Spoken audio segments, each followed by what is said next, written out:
अशा ठिकाणी अगदी प्रसिद्ध असे क्लासेस त्यांचे होते आणि वडिलांकडून श्रीराम भूयो भूयो नमाम्यहम्.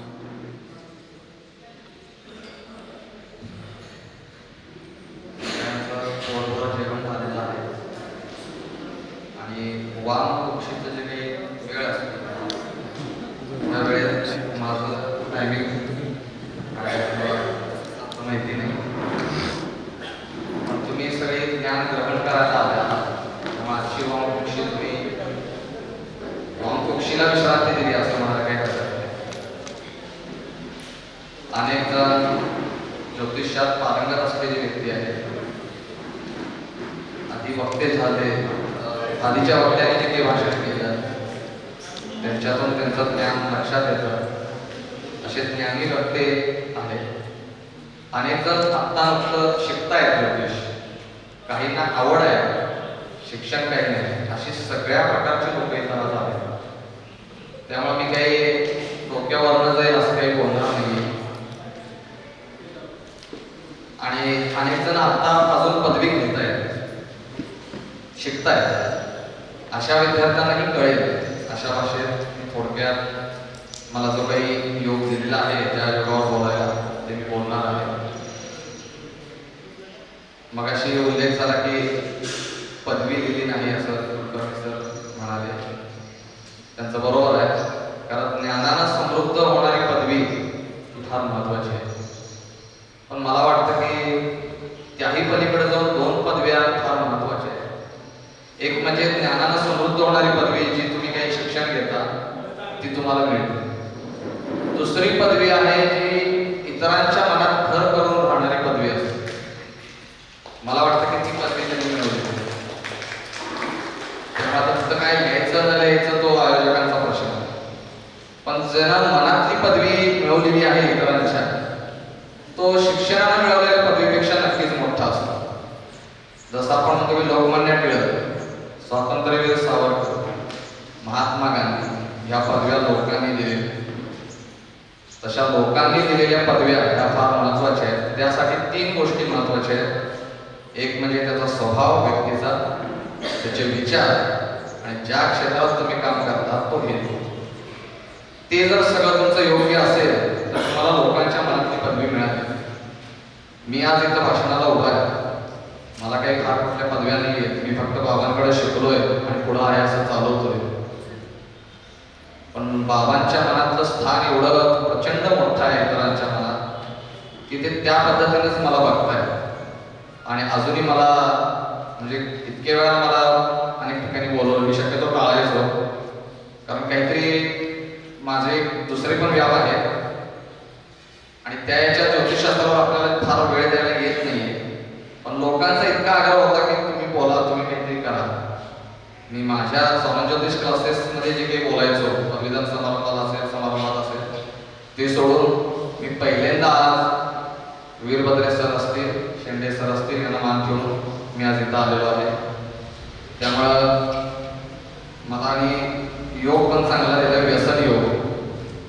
त्यामुळे इथं बसलेले सगळे निर्व्यसनी आहेत असं समजून मी माझं व्यसन योगाचं काही माझे चार शब्द ते म्हणायला, म्हणजे कदाचित वेळ खूप झालाय त्यामुळे त्यांनी मला सूचना केली असं, म्हणजे चिठ्ठी येण्याची आधी एक सूचना असते, ती सूचना त्यांनी केली.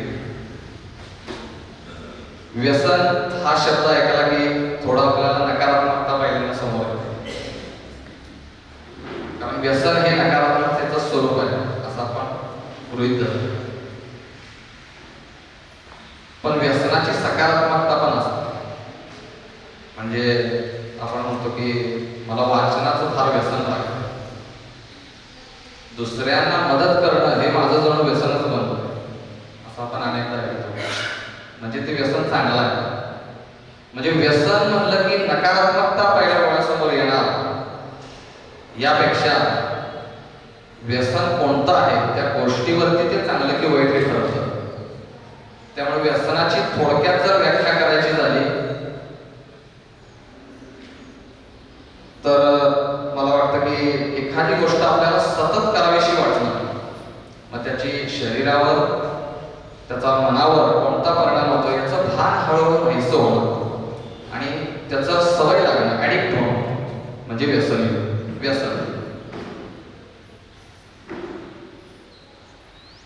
आणि अनेक जण अनेक प्रश्न घेऊन जातक आपल्या ज्योतिषांकडे जातो, पण व्यसनवरती कधी जातक स्वतःहून आधी आलेला मला कधी ऐकिवाच नाही की मला काही थोडं व्यसन लागणार आहे का म्हणून असं पुढं आलाय, असं कधी होत नाही. लग्न ठरायच्या आधी ती व्यक्ती स्वतः जाते की माझं कधी ठरणार आहे सांगा, एखादा वास्तुयोग आहे का सांगा, म्हणजे आधी जातं. व्यसन हे एकमेव असं आहे की ते लागल्यावर त्याच्या घरातले जातात पत्रिका दाखवायला, याचं सोडण्यासाठी काय उपाय आहे का सांगा. काही वर्षापूर्वी लग्न जमवण्याची एक समस्या निर्माण होईल असं वाटत होतं आणि ज्योतिषांपुढे पण ते एक मोठं आव्हान उभं राहील अशी शक्यता व्यक्त होत होती. आणि आज आपल्याला दिसतंय की लग्न संस्था अक्षरशः मोडकळीस झालेली. मला वाटतं की व्यसन एक पुढच्या काही 15 वर्षात सगळ्यात मोठी समस्या बनणार आहे आणि तेही ज्योतिषांसमोर एक आव्हान आहे. कारण आपण कधीच त्याच्याकडे फारसं लक्ष दिलेलं नाही, ज्योतिषशास्त्रीय दृष्ट्याही आणि सामाजिक दृष्ट्या. आणि व्यसनी माणसाची एक गंमत असते की तो स्वतःहून कधी कबूल करत नाही की मी व्यसनी आहे, ते दुसऱ्यांनाच कळतं की ह्याला व्यसन लागलंय की नाही. मी एकदा हेल्थ इन्शुरन्स काढणारे डिस्ट्रीब्युटर असतात त्यांच्याकडे गेलो होतो. तिथे एक जण आलेला हेल्थ इन्शुरन्स काढण्यासाठी. ते हेल्थ इन्शुरन्स वाला विचारत होतो तुमचं वय काय काम करता, तुम्हाला काही आजार आहे का, काही व्यसन आहे का. त्याबरोबर नाही मला ऑकेजन आहे. मला उत्सुकता लागली की ऑकेजन किती असं कधी पार्टी असेल तर घेतो. मी त्याला विचारलं साधारण पार्ट्या कधी असतात, तुम्हाला दर रविवारी असतात. त्यांना लगेच ऑकेजन हा शब्द पडतो. म्हणजे ऑकेजन या शब्दाचं वस्त्रहरण झालंय असं आपल्याला म्हणायला हरकत नाही. व्यसन हे व्यक्तीच्या मानसिकतेचा भाग आहे. अनेक व्यसनी माणसांबरोबर राहून सुद्धा काही व्यसनी बनत नाही, पण काही जण चांगल्या संगतीत राहून सुद्धा व्यसनी बनतात. म्हणजे ज्योतिषशास्त्रीय दृष्ट्या जर विचार केला तर त्या व्यक्तीचा चंद्र हा ग्रह फार महत्वाचा. व्यसनाच्या संदर्भात कोणताही प्रश्न असेल तर सर्वात पहिल्यांदा चंद्रग्रहाचं विश्लेषण करणं महत्वाचं ठरतं. मी काही मुद्देसूद बोलतो, फार डोक्यावर जाईल असं काही बोलत नाही. चंद्र खराब असेल तर व्यसन लागण्याची दाट शक्यता असते. द्वितीय स्थानात चंद्र शनी राहू चंद्र राहू यांची युती असेल तर व्यसन कायमस्वरूपी लागण्याची शक्यता असते. आणि जर द्वितीय स्थानावर या युती असून शुभ ग्रहांची दृष्टी असेल तर व्यसनामध्ये धरसोड वृत्ती असते. बघा, म्हणजे आपण अनेकदा बघतो की एखाद्याला व्यसनमुक्ती केंद्रात टाकलंय, तो तिथून येतो, सुधारतो, काही वर्ष चांगला असतो आणि पुन्हा परत तो ऍडिक्ट होतो. म्हणजे याचाच अर्थ व्यसन योग तर आहे, पण त्याच्यावरती थोड्या चांगल्या युती शुभ ग्रहांच्या आहेत, त्यामुळे कधीतरी सोडण्याची इच्छा होते. राहू आणि शनी यांचा योग होत असेल आणि पत्रिकेत गुरुचंद्र खराब असतील तर व्यसनांपासून आजार किंवा त्या व्यसनांमध्येच त्याचा मृत्यू होतो. गुरु बुध चंद्र यांचे योग असतील तर व्यसनापासून जास्त हानी होत नाही, व्यसनावर नियंत्रण होतं. गुरु बुध चंद्र यांचे योग जर चांगले असतील तर जास्त खर्चही होत नाही आणि जास्त शारीरिक हानी होत नाही. म्हणजे अनेक जण असे की तू घालू नको पैसे मी देतो, तर आर्थिक हानी एकाची टळते, अशा पद्धतीचे योग त्याच्यात बनतात. आणखीन एक मुद्दा फार आपण म्हणजे जास्त चर्चेत घेत नाही, ते म्हणजे की एखाद्या व्यसन आहे का नाही हे बघण्यासाठी त्याचं वय बघणं फार महत्त्वाचं. त्याचं वय 40च्या पुढं असेल आणि आपण योग आहे का नाही बघायचं असेल तर त्याचा अंदाज वेगळा आहे. पण पण जर त्याचं वय जर 15 ते 25 असेल तर सगळ्यात महत्वाचं म्हणजे पहिला राहू महादशा आहे का बघायचं. कारण राहू आणि शनी आणि त्यानंतर मंगळ बुध चंद्र यांच्या जर काही महादशा अंतर्दशा असतील तर शक्यता दाट आहे. आणि 15 ते 25 हे स्टँडर्ड वय आहे व्यसनासाठी. कारण त्याच वेळेला तो कन्फ्यूज असतो, त्याला जे दिसतं तिथं तो अट्रॅक्ट होतो. त्यामुळे त्या वयात जर राहू महादशा असेल तर फार जपणं महत्वाचं आहे. राहू हा ग्रह व्यक्तीला व्यसनातून बाहेर पडून देत नाही आणि शनी ग्रह त्याला जास्त काळ त्या व्यसनामध्ये ठेवण्यासाठी प्रयत्न करतो. आता त्याच्या पुढे जाऊन जर शनी खराब असेल, पत्रिकेतला शनी खराब आहे आणि जर 7.5 असेल तर मोठ्या प्रमाणात ती व्यसन म्हणजे ड्रग्ज सारखी व्यसनं लागण्याचे जास्त चान्सेस असतात. 12व्या घरात नीच ग्रह असेल किंवा 12व्या घराचा मालक नीच राशीत असेल आणि त्यावरती पापग्रहांची दृष्टी असेल तर त्याला सर्व प्रकारची व्यसनं करण्याची हौस लागते. जे आजकाल आपण नवीन खेळ बघतो, मला सगळं करून बघायचं, आयुष्यात मला सगळं एकदा करून बघायचं, पण ते एकदाच होतं का कायमस्वरूपी लागतं, मग ते त्याचे बाकीचे ग्रहयोग कारणीभूत ठरतात. तुम्ही जर जुन्या ग्रंथांचा जर अभ्यास केला तर ग्रंथांमध्ये किंवा ऋषीमुनींनी जे काही त्यावेळेला जे काही सांगितलेलं आहे त्यावेळेस काही व्यसनं सांगितली जुन्या ग्रंथांमध्ये. एक म्हणजे बोलण्याची असभ्यता, शिक्षेची तीव्रता, मत्सर, अपमान, उतावळेपणा, पैशाचा गैरवापर, दोष शोधणे, राग, स्त्री, जुगार, मदिरा, गायन संगीत, नृत्य, वाद्य, विनाकारण फिरणे, निंदा, दिवसा झोपणे आणि शिकार करणे. आता ह्याला काहींना आपण व्यसन म्हणत नाही, ते ग्रंथांमध्ये व्यसन म्हणून सांगितलंय. आता या प्रत्येक याच्यावरती ज्योतिषशास्त्रीय दृष्ट्या व्यसनावरती बोलणं थोडा अवघड होईल कमी वेळेत. पण व्यसनांचे पूर्वी प्रकार फार मर्यादित होते, आता अमर्यादित झाले. कारण पूर्वी त्याची सहजता फार कमी होती. आज व्यसन ही सहजता झाली, सहज मिळतं. आणि आपल्याला माहिती आहे, आपल्याला जे बघतो ते मनात साठतं आणि मनात साठलं की ते एकतर काढून टाकावं लागतं, नाहीतर ते वेगळ्या मार्गाने बाहेर येतं. व्यसनांमध्ये सुद्धा स्त्री पुरुष समानता आता अलीकडे आली. महाराष्ट्रामध्ये अनेक संत सद्गुरू होऊन गेले. काही संतांच्या हातात सिगारेट दिसते, काही संतांच्या हातात चिलीम दिसते.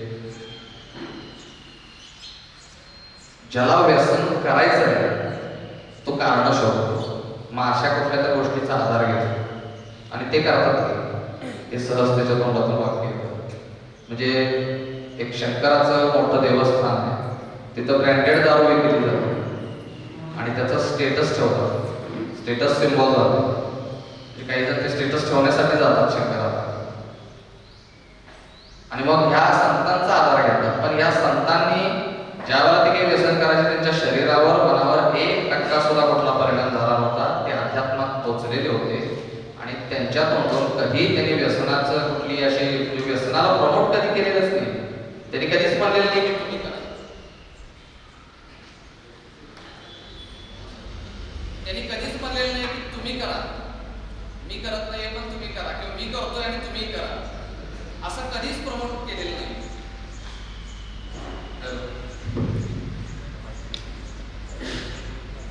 आणि माणूस हा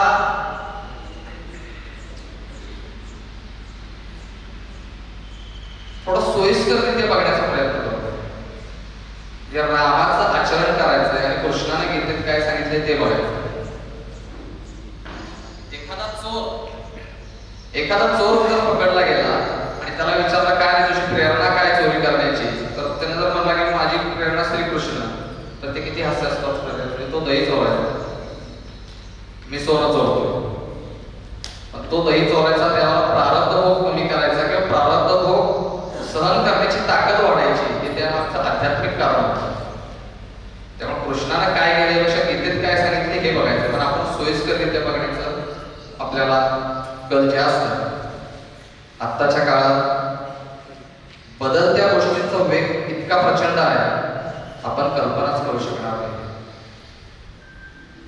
तसंच व्यसनांचं स्वरूप इतकं बदलतंय की पूर्वी आपण एक शब्द प्रयोग केला, बाई बाटली हा एक शब्द प्रयोग असायचा.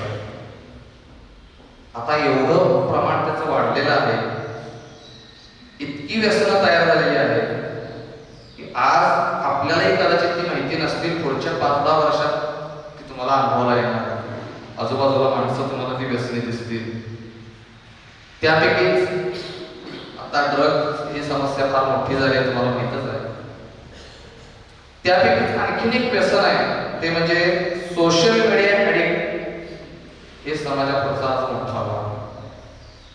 ते पण तेच आहे बघा, म्हणजे घरातले म्हणतात किती वेळ मोबाईलमध्ये बसलाय, आणि मोबाईल वापरणार तुम्ही आत्ताच बसतो. मान्य करत नाही. समाजापुढलं आव्हान एक सत्य घटना आहे. IT क्षेत्रामध्ये एक HR होती, ती फॅमिली सोबत पिक्चर बघायला गेली आणि पिक्चर चालू झाला 5 ते 10 मिनिटं झाली आणि ती अस्वस्थ व्हायला लागली. तिला कळलं की आपल्याला काय होतंय, घाम आला आणि ती विचित्र हाताची हालचाल करायला लागली. आजूबाजूच्या लोकांच्या लक्षात आलं काहीतरी होतंय. सगळ्यांना वाटलं की काही चक्कर येते का काय. ते अर्धवट सोडून पिक्चर आले. पिक्चर चांगला होता, बाकी सगळ्यांनी एन्जॉय केला, तिला ते काही त्याचं पडलेलं नव्हतं. घरी आली, तिला दवाखान्यात नेलं, गोळ्या औषधं केली. तिला सतत जाणवायला लागलं की काहीतरी आपल्या शरीरात घडतंय. आपला फोकस एका ठिकाणी आपल्या एखाद्या गोष्टीवरचा होत नाही. आपण एखादी गोष्ट करायला लागलो की करायला सुरुवात केली की ती करायला नको वाटतं. ती एका मानसशास्त्र तज्ञाकडे गेली आणि धक्कादायक माहिती अशी की तिला रील बघायची फार सवय होती. रीलची मर्यादा 30 सेकंद ते 3 मिनिट आणि इतक्या प्रचंड वेगाने वेगवेगळे विषय ती बघायची. त्यामुळे तिला एक सब्जेक्ट अनेक वेळ तिच्या माइंडला तो झेपतच नव्हता. सत्य घडलं. सांगलीमध्ये परवा एक 7-8 वर्षाची मुलगी होती. तिलाही मानसशास्त्रात ट्रीटमेंट चालू आहे. तिची सामाजिक भावना नष्ट झाली होती. कारण काय, 4 वर्षाचा असल्यापासून तिला रडा लागली, काय लागली की हातात मोबाईल द्यायचा. आणि त्याचा परिणाम असा झाला की 7-8 वर्ष झाल्यावर मोबाईल हातात दिला तर ती हॅप्पी मूडमध्ये. मोबाईल जेव्हा निघतो तेव्हा ती असंच कुठेतरी एकटक बघत बसते. 2 व्यक्ती बोलायला लागल्या तर मदत चालत जाते. ती सामाजिक भान राहिला. तिला सांगितलं की 4 महिने तिला मोबाईलपासून लांब ठेवा आणि मग पुढे ट्रीटमेंटला चालू होईल. म्हणजे आपण फक्त दारू, सिगारेट, तंबाखू म्हणजे अशा व्यसनांवरती आपण व्यसन म्हणलं की ते डोळ्यासमोर येतं.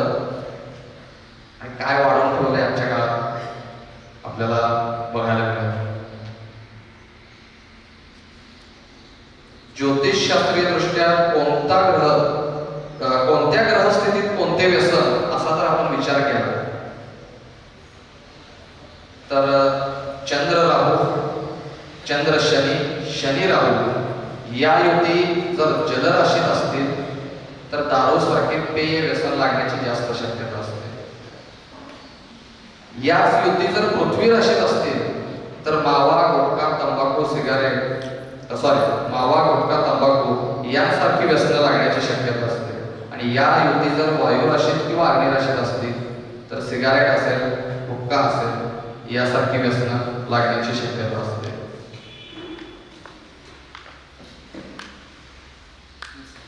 पण मी मगाशी म्हणलं तसं की हे व्यसन आता फक्त फॉर्मॅलिटीज झालेली आहे. त्याच्यापेक्षाही पुढची व्यसनं यायला लागलेली आहेत जी आपल्या रोजच्या बघण्यात आहे. पण ते व्यसन म्हणून आपण त्याला मनानं मान्यता दिलेली नाही.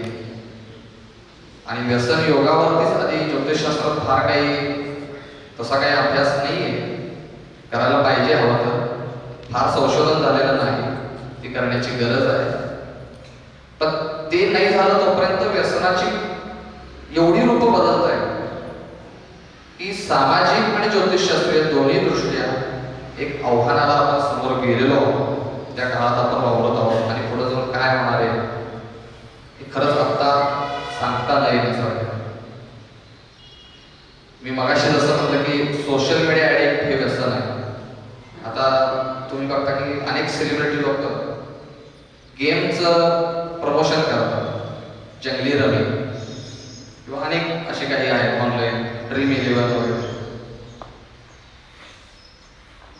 आपल्याला सवय की आपल्याला दिसतं ते करण्याची हौस निर्माण होणं, हे दिसण्याचं म्हणजे ते तेवढ्यासाठी दिसलं जातं. किंवा जाहिरात क्षेत्रामध्ये जर तुम्ही बघितलं तर सतत एक गोष्ट तुमच्यावर आढळली तर ती खरी वाटायला लागते की ती करावीशी वाटते. म्हणजे पिक्चर असेल, सिरियल असेल, बॅनर असतील, सतत एक गोष्ट किंवा 10 लोकांनी सांगितलं की ही अमुक गोष्ट आहे, 11व्याला ती खरी मान्यच करावी लागते. ते खरं आहे का नाही आपण पडताळून बघत नाही. उदाहरणार्थ एखादी रील आली, अमुक ठिकाणी अमुक झालं, आपण लगेच फॉरवर्ड करून रिकामा होतो, पण आपण कधी त्याची हे बघत नाही काय झालं. आता युद्ध झालं परवा, ते पण अगदी पाकिस्तान ताब्यात घेतलं म्हणून सुद्धा बातमी आहे. नंतर कळलं की तो अतिरेक होता. जर पत्रिकेत मंगळ खराब असेल तर ऑनलाईन गेमचं व्यसन लागण्याची दाट शक्यता आहे.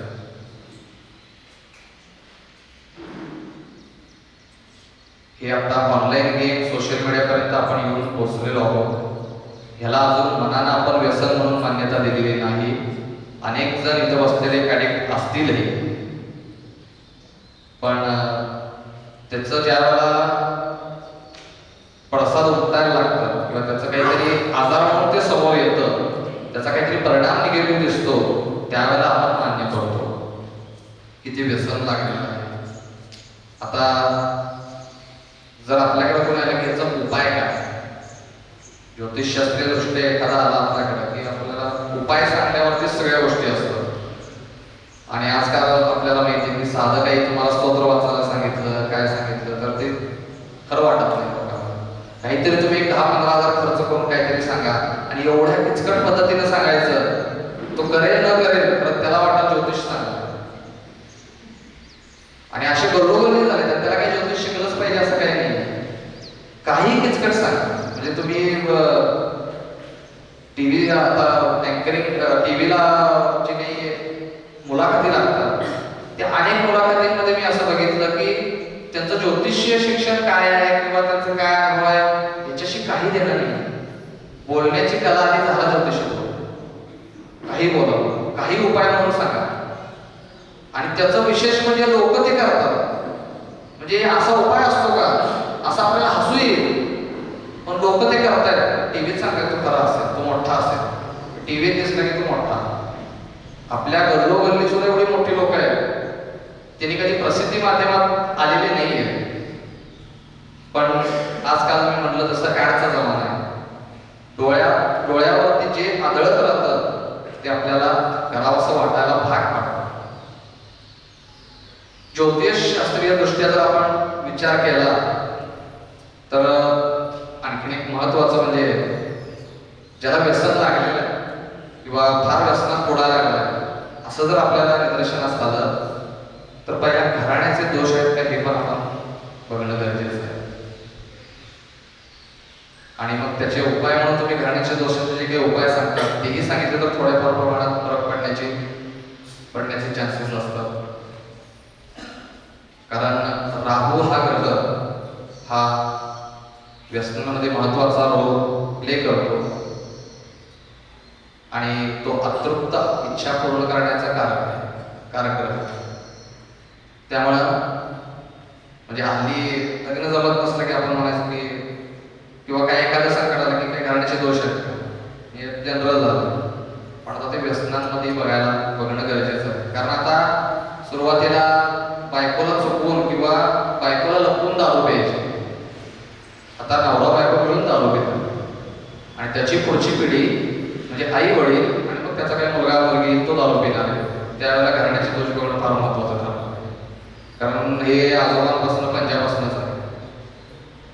आणि तुम्ही एक ऑब्झर्व केलं, ज्योतिष वगैरे सोडून द्या, ज्यांचं लव्ह मॅरेज झालंय शक्यता दाट आहे त्यांच्या मुलांची लव्ह मॅरेज होते, हे ज्योतिष सोडून द्या. तसंच ज्यांच्या घरात पण व्यसन करत असेल शक्यता जास्त आहे की ती व्यसनच करेल, कारण तेच बघितलेलं असतं आयुष्यभर. आणि आता असं राहिलं नाही की अमुक एक व्यसन केलं म्हणजे तेच व्यसन तो पुढे करेल, कारण त्याला ते चीप वाटायला लागतं. वडील मावा खातात मी त्याच्यापेक्षा काय वाढत खातो, ती फॅशन झाली आज.